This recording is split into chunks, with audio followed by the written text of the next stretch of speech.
I hope you're all well. This is my first minimalism video of 2018, which is very exciting because when I look back to when I did my first minimalism video of 2017, it was around the same time, and I honestly just thought, oh, I'll just do a couple of videos, and it ended up being like a whole series on my YouTube channel. It's what made my YouTube channel grow so much, and it's probably what brought most of you watching this video now across to my channel. So it ended up being pretty life-changing, and I'm hoping that if you start a minimalism journey after watching this video, or if you've already started, that it will just give you a bit of motivation, that it can be life-changing for you as well. So whenever I ask people what kind of videos they want me to do, I normally ask on Instagram, so if you're not following me, go and follow me there. Most people say a minimalism video, and I did think about starting the series again, so going back and minimising my kitchen and the bathroom and all of that, and just kind of comparing it to last year, how much stuff I get rid of this time.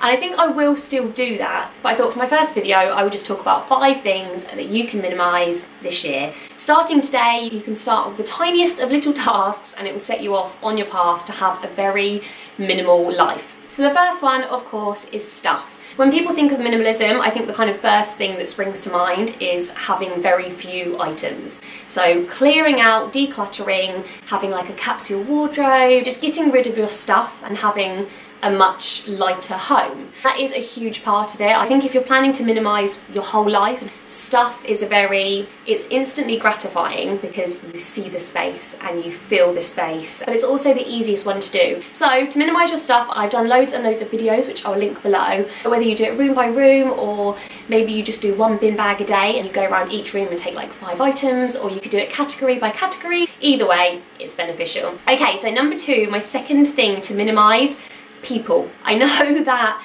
it sounds really horrible, and I'm not saying to you just go and cut off people from your life, but if you have people in your life that are particularly negative, they bring you down. You might have people in your life that are very abusive towards you, physically, verbally, whatever it is. If you've got those people in your life, cut them out. You don't need them. You have only got one life. You don't want to spend it with people that bring you down. And I really feel like, especially for women, obviously if you're a man and you're watching this, then this applies to you as well, but I feel like this is the year for women to build each other up. And I can't remember what that quote is. It's like, someone else wearing a crown doesn't mean that you're not a queen. I don't know, but basically, shining someone else's star doesn't dull your own. I can't think of what any of them are. Yeah, we should be building each other up, and we should be surrounding ourselves with people that not only encourage us and want to raise us up and build us up and help us to become better versions of ourselves, but people that we want to do that to as well. Because there is no point in having a friendship where everyone's complimenting you and helping you and pushing you to achieve your goals and you're giving nothing back. Because even though you'll get that instant gratification, eventually those friendships will end as well. So work on having people in your life that you want to grow with. You want to see them succeed, you know that they want to see you succeed, and you will just be so much happier. I'm not that great on methods of how to do this. Obviously, if you've got people in your life that you love but you know that they are a bit negative, it's probably better to work on changing that dynamic, speaking to the person, trying to be more positive around them, trying to encourage them and seeing if it's reciprocated. But after a while, sometimes you just have to say, no, me and this person, our paths aren't meant to cross anymore, and yeah, just cut the contact. Just focus on the people that you want to grow with. Okay, number 3 is your digital space. Now, I did do a video on this, which I'll link below as well, but it's basically anything on your phone, anything on your computer, anything on your iPad, text messages, WhatsApps, pictures, videos, and I don't just mean delete things, organise them as well. Organise your photo albums and your video albums and your notes. Go through your contacts. Delete people that you don't speak to anymore. I've got mum mobile, mum new mobile. I have so many like that. Just cut them down, and you may not even think that it's a big deal having like 5 different numbers for one person, but I promise you, if you do it, you'll just feel lighter. Do the same on your laptop, your iPad, computer, anything like that. On your TV, go through all of your recordings. Delete any that you don't need. I've got like a series link of Paw Patrol. Jasper doesn't really watch Paw Patrol anymore, so that went. The same goes for social media as well. So go through your Facebook, unfriend anyone those random people that you met on a night out like 5 years ago and have never spoken to since, or those old school friends that add you but never actually speak to you. Just unfriend them, go through your messages, clear out those. Unfollow people on Twitter and YouTube and Instagram that you normally just scroll through their pictures. For me, I only follow people on Instagram and I only like pages on Facebook, I only subscribe to people on YouTube. I want to see their content. It's nothing personal at all. If I unfollow someone on Instagram, it's not because I don't like them, it's just because my Instagram for me is inspiration. So I want kind of specific types of pictures. At the moment I'm following kind of vegan accounts and fitness accounts and accounts of women with big bums, and I might watch someone's YouTube videos but not follow them on Instagram because I love their YouTube content, but I'm just not interested in their Instagram pictures. And that's fine. I feel like we put a lot of pressure on social media relationships, and if someone unfollows you on Instagram, it's this big deal, but it doesn't actually mean anything. It just means that they don't want to see those particular pictures. Also, your emails. Honestly, if you ever get to the point where your inbox is on 0, it is the best feeling in the world. Number 4, the way that you spend your time.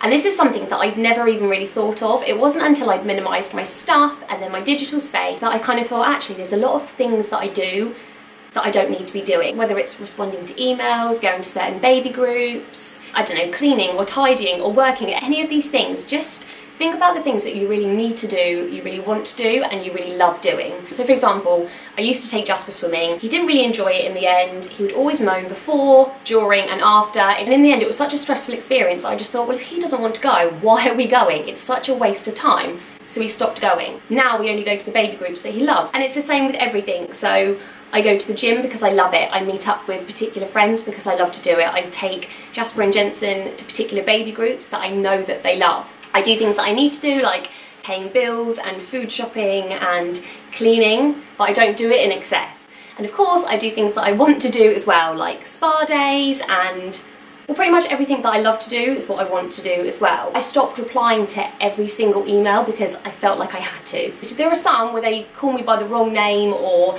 they'll offer me, like, I don't know, male products to review, when if they actually looked at my social media stuff they would know that I don't have a husband anymore. So things like that, I just think, do you know what, I'm not going to bother being polite and just responding. I just won't respond. And I know that might come across as quite rude, but I'm just managing my time. And things like filming content. Before I would sit down and I think, right, I want to film 6 videos while Jensen's sleeping, and then some of them wouldn't be that great and I wouldn't really want to film them, but I would just do them because I kind of feel like I have to. Whereas now I think, no, I'd rather sit down and actually plan a video that I really want to film and have more quality over quantity. Basically just spend your time wisely. Time is so precious, and you only have so many hours in the day, you only have so many days in the week, and weeks in the month, months in the year, and you never know when our time is up, and I would much rather be spending my time doing things that I want to do. And lastly, number 5, negative thoughts.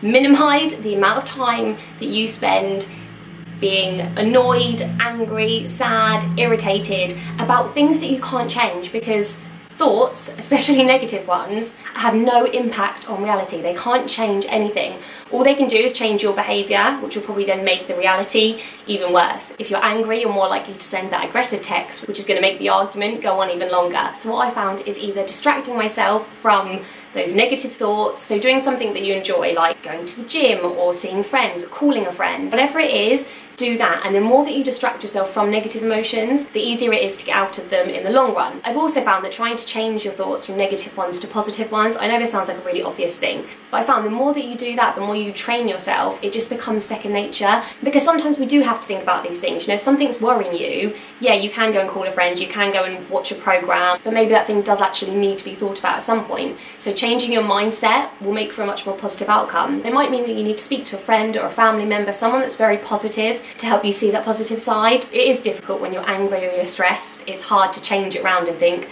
oh, okay, I'll just be happy about it. But yeah, just try and look at it from a different side, try and see another person's view. I think I'll do a video on this because I feel like it needs to be more in depth. But yeah, just to minimise those negative thoughts. So that's it, 5 things that you can minimise this year, starting from today. So whether it's quickly deleting some pictures on your phone, or unfriending someone on Facebook, or getting a bin bag and clearing out some of your beauty products, whatever it is, do that little thing now, and that's one step towards a life-changing minimalism journey. Yeah, thank you for watching. Please do give this a big fat thumbs up if you liked it. Subscribe if you haven't already, and yeah, I will see you next time. Bye!